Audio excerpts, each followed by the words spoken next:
Bom dia, boa tarde, boa noite, aluno. Vamos mais uma aula aí, uma videoaula de Fundamentos de Suporte de Computadores. Hoje nós vamos falar sobre armazenamento magnético. O que é isso, né? Armazenamento magnético. Nas outras aulas, a gente, como eu já estava falando sobre memórias, né? Foi dando uma pincelada aí do que é, né? Vamos ver quem lembra. O formato mais comum e duradouro de tecnologia de armazenamento removível é o armazenamento magnético, tá? Então, o mais duradouro, né, que se tem hoje é o armazenamento magnético. Mas quais são os dispositivos magnéticos? Vamos ver, né? Por exemplo, os drives de disquete de 1.44 megabytes, né, para disco de 3,5 polegadas existe há mais de 15 anos. Na verdade, 15 anos, a gente deve aí somar aí mais uns 15 anos também, né? É uns 30 anos aí já se passaram. E ainda são encontrados em muitos computadores vendidos hoje. Na verdade, isso aqui está meio desatualizado, hoje já não se vende mais.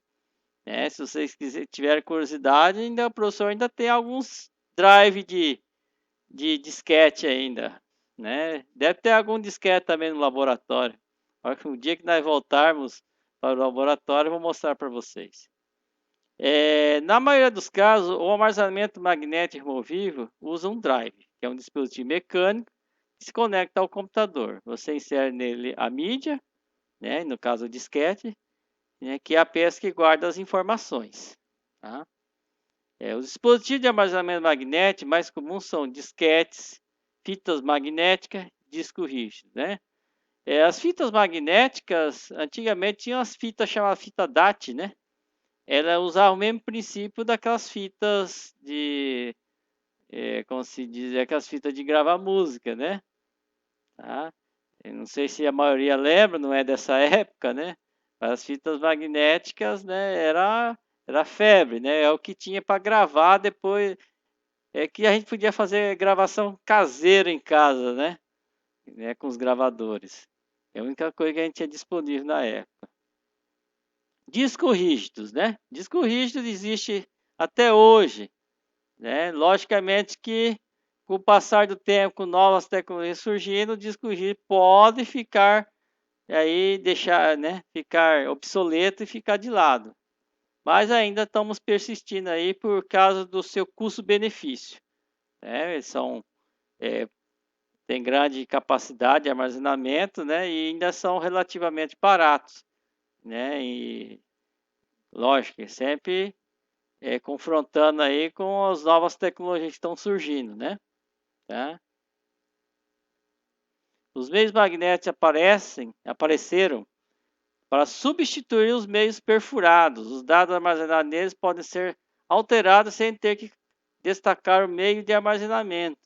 Então, pessoal, antigamente, como é que era feito, né? Era feito através de cartões perfurados, né? Então, a máquina lia aquelas perfurações e sabia que aquilo era um bit zero, outro era, né, valor 1 ou 0. Então, através daquelas informações, daqueles cartões perfurados, né? Então, isso aí foi esse armazenamento magnético foi um salto muito grande, né?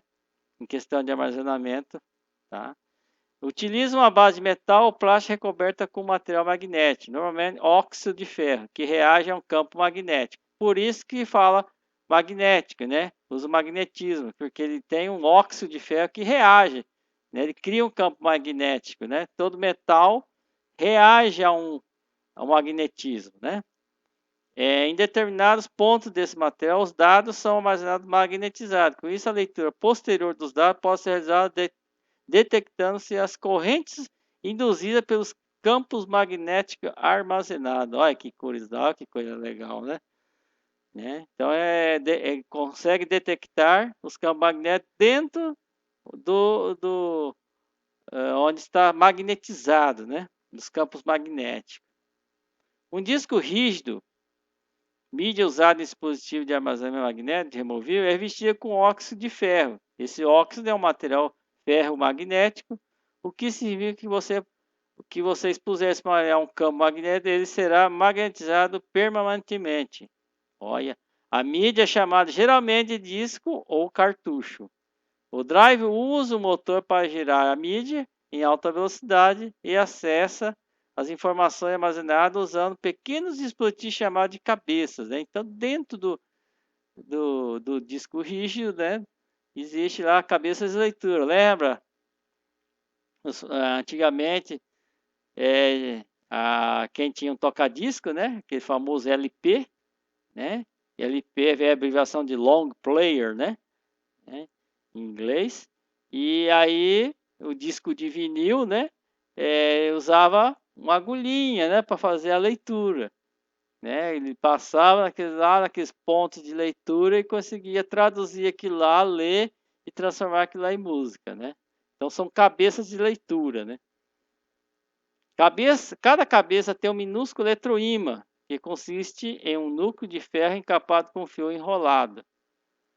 O eletroímã aplica um fluxo magnético ao óxido da mídia e o óxido lembra para sempre desse fluxo. Durante a gravação, o sinal de dados é enviado através de um fio na forma de bobina para criar um campo magnético no núcleo. No vão entre a cabeça e a mídia, o fluxo magnético assume o formato de uma franja. O fluxo então atravessa o vão e magnetiza o óxido da mídia. Quando os dados são lidos pelos drives, a cabeça de leitura capta a variação do campo magnético nesse vão, criando um campo magnético variável no núcleo e, portanto, um sinal na bobina. Esse sinal, então, é enviado ao computador na forma de dados binários. Né? Tudo vira binários, né? No final, agora é binários. Disco ou cartucho magnético tem alguma coisa em comum. Usa uma base de material plásticos ou metálico coberto com óxido de ferro. Então, sempre o óxido de ferro está presente nesses dispositivos de armazenamento, né? Podem gravar informações instantaneamente, podem ser apagados e reutilizados muitas vezes, né? Então, essa é uma das vantagens dos dispositivos magnéticos, né? Pode ser gravado, regravado várias vezes. São baratos e fáceis de usar. Se você alguma vez já usou fita cassete de áudio, sabe que elas têm uma desvantagem. São dispositivos sequenciais. A fita tem um início e um fim. Para avançar ou voltar a fita, você precisa usar os botões FF, né, que é Fast Forward, e Rewind. Isso significa porque as cabeças das fitas são fixas. Então, pessoal, porque as fitas têm uma desvantagem? É porque não tem como você acessar aonde você quer, né, instantaneamente. Isso porque as fitas são sequenciais, você tem que avançar, fazer a fita rolar, né, até onde você deseja. Tá? Então, quem lembra ainda dessas fitas cassete, né? Inclusive aquelas fitas VHS também usam o mesmo princípio, né?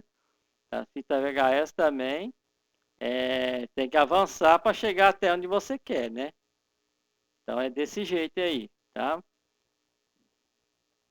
Um disco ou cartucho, como a fita cassete, é feito de plástico fino, coberto com material magnético em ambos os lados, mas tem o formato de disco.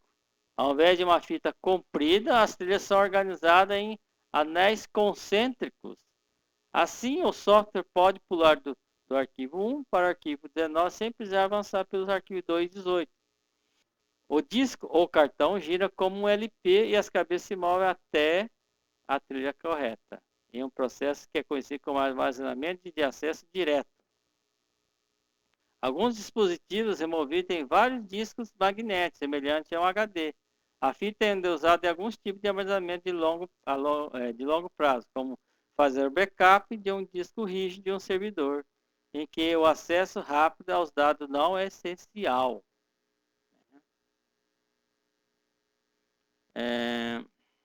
Olha lá, pessoal, isso aqui é uma imagem, né, de um disco e é dividido em trilhas, né, e setores, tá?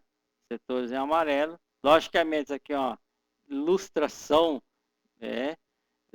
Os setores de trilhas são bem mais, quase que A olho nu você não consegue enxergar, tem que usar o microscópio para enxergar esses setores e trilhos aí, tá? Mais ou menos funciona assim, né? Cada parte desse setor é armazenado ou uma parte de um arquivo, né? As cabeças de leitura ou escrita ou gravação significa salvar a informação na mídia. Não encostam na mídia enquanto passam de uma trilha para outra. Geralmente existe um mecanismo para proteger o disco ou o cartucho para que não seja gravado. Por exemplo, um dispositivo óptico eletrônico verifica se há uma abertura na parte de baixo do disquete de 3,5 polegadas ou um corte na lateral do disquete de 5,25. Esse disquete 5,5 é mais antigo ainda, tá? É um bolachão bem grande e bem flexível ainda, por sinal. E cabe lá em torno de 500 kbytes, né? Meio mega. Para saber se usar, quer evitar a escrita de dados na mídia, né? Então, a cabeça de leitura, né? Tanto lê como grava, né? E ele não fica encostado nessa mídia. Ele fica assim, a questão assim, é coisa de, vamos dizer assim, milésimo, vixe, nossa, não tem nem como dizer, porque é muito, é um espaço que acho que é milésimo de um milímetro, é coisa bem pouco mesmo, né? E essa tecnologia, pessoal, de magnetismo, está sendo aí estudada e vendo aí, né, para, acho que já alguns países já estão conseguindo fazer que o trem bala, né, corre por cima do trilho. É um espaço aí de poucos centímetros, né, magnetizado aí no trilho, tá? Então ele não vai correr relando no trilho, tá? Então aí é muito interessante esse negócio do magnetismo, né? Nos anos 80 e 90, a tecnologia magnética vinha sendo melhorada ano após ano, devido à grande popularidade e ao baixo custo dos disquetes. Os dispositivos de armazenamento removível com maior capacidade não conseguiram substituir completamente os disquetes, mas há algumas alternativas que se tornaram muito comuns. Um exemplo é o Zip da Omega, né? O Zip Drive é vendido em várias configurações, inclusive SCSI, USB, porta paralela, né? Então, pessoal, antigamente, aí, nos anos 80, mais para os anos 90, né? Por causa do disquete que já vinha sofrendo com a baixa capacidade de armazenamento de 1,44 MB, aí inventaram aí um disquete mais parrudo, né, que conseguia armazenar aí assim de 100 megas para cima, né? Então aí eu via só até hoje umas duas vezes esse zip drive, né? Esse zip drive, esse disquete grande aí, né? Com alta capacidade. Era um grande salto, logicamente, porque antigamente a gente já tinha disquete aí para pegar e sair gravando e desgravando arquivos, né? Então, isso aí era uma coisa muito, mas era caro, tá? A principal diferença entre um disco zip e um disquete é o revestimento magnético. No disco zip, o revestimento é de qualidade bem melhor. A qualidade superior do revestimento significa que a cabeça de leitor escrita de um disco zip pode ser bem menor do que um disquete, cerca de 10 vezes. A cabeça menor, junto com o mecanismo do posicionamento da cabeça, semelhante ao que é usado no disco rígido. Significa que um zip drive pode ter milhares de trilhas por centímetro da superfície do disco. Além disso, os zip drives usam um número variável de setores por trilha para usar da melhor maneira possível o espaço em disco. Essa carteira junto resulta em um disquete capaz de armazenar uma enorme quantidade de informações, até 750 MB, né? Eu não cheguei a ver esses 750 MB, eu vi de 100 MB, até de 200, mas 750 eu não cheguei a ver. Mas é interessante, né? Como que isso aqui era o... Quem tinha um desse aí era o cara, né? O problema é que nem todos, como não tinha, nem todos tinham, então o que que acontecia?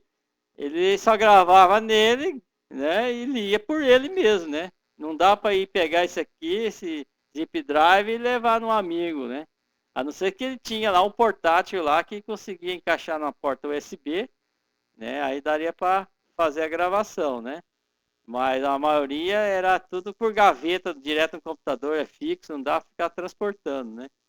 Então, o que eu falo, ele tinha uma tecnologia melhor, quem tinha, mas o problema é que nem como não estava popular, quase ninguém podia ter, porque era caro, então ficava restrito a pessoa mesmo usar, né?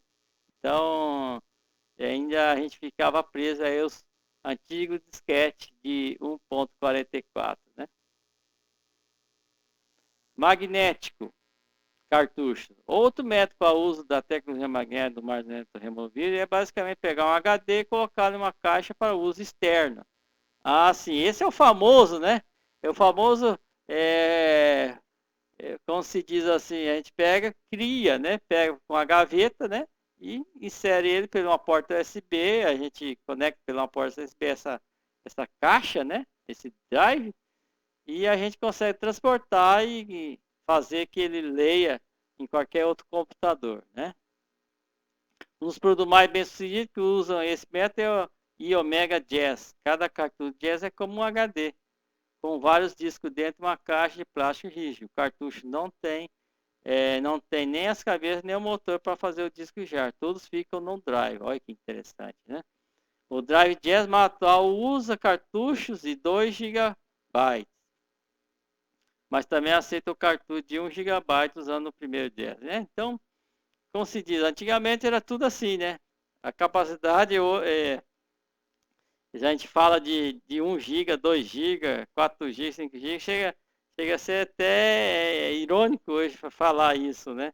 Hoje a gente fala de armazenamento de espaço de, de terabytes hoje, né? Está muito desatualizado, né? Magnético, drives portáteis, totalmente externos, HDs portáteis estão se tornando muito populares devido, em parte, à tecnologia USB. Essas unidades, como as que ficam dentro do computador comum, têm o mecanismo e a mídia dentro de um único estojo selado. O drive se conecta ao computador através de um cabo USB e depois que o drive foi instalado, ele é automaticamente reconhecido pelo Windows como um drive disponível. Pessoal, quem tem computador, vocês que estão aí na área de tecnologia, estão estudando o curso de TI, é obrigatório vocês terem um HD externo para poder salvar seus arquivos mais importantes. Porque não confie, né, em um dispositivo só. Uma hora ele pode pifar, pode queimar e você vai ficar na mão. Tá? Além de perder, vocês vão ter um trabalho danado de tentar recuperar, né? E se você não conseguir recuperar, você tem uma outra dor de cabeça, porque você vai ter que criar do zero os arquivos. Imagine só um TCC perdido. Nossa, não quero nem imaginar. Ixi. Outro tipo de HD portátil é o microdrive. Esses pequenos HDs são colocados dentro de cartões PCMCIA que podem ser conectados a qualquer dispositivo que tenha um slot PCMCIA, como um notebook. Pessoal, os notebooks mais antigos tinham essas entradas aí, tá? Mas hoje está em desuso. Não se fabrica mais notebook com essas entradas, tá? Então, eu mesmo nunca cheguei a ver um drive, é, um HD portátil que utiliza esse dispositivo aí, né? Essa conexão aí. Mas, além disso, dá para conectar, existe até, como se diz, é, é, como se diz mesmo, tinha também, além desse cartão, esse HD portátil, tinha placas de rede, né? Placa de rede Wi-Fi, que a maioria dos computadores não tinha placa de rede Wi-Fi, então você usava aí um adaptador, né? Criado para encaixar nesse PCMCI, né? Esse micro drive tem capacidade de 340 MB e tamanho de uma caixa de fósforo, né? Então era já até basicamente relativamente pequeno, né? Mas, como se diz, 340 MB hoje não dá para nada, né? Qual dispositivo de armazenamento magnético mais usado atualmente? O que vocês acham? Qual que é? Logicamente, é o disco rígido, né? O HD está em todos os computadores, todos os notebooks. Lógico que alguns já estão sendo substituídos por SSDs, né? E outros dispositivos de armazenamento mais rápido. Mas o HD aí garanto que ainda está em mais de 90% aí da maioria dos computadores e notebooks. A resposta, lógico, é HD, né? Nosso famoso HDzinho, né? Ele por dentro, né? Com cabeçote, leitura, né? Pessoal, tem uma perguntinha. Como funciona os discos rígidos? Isso a gente vai ver na próxima aula, né? Vai ver mais detalhado como é que funciona esse dispositivo de armazenamento magnético mais famoso do mundo, tá ok? Até a próxima aula.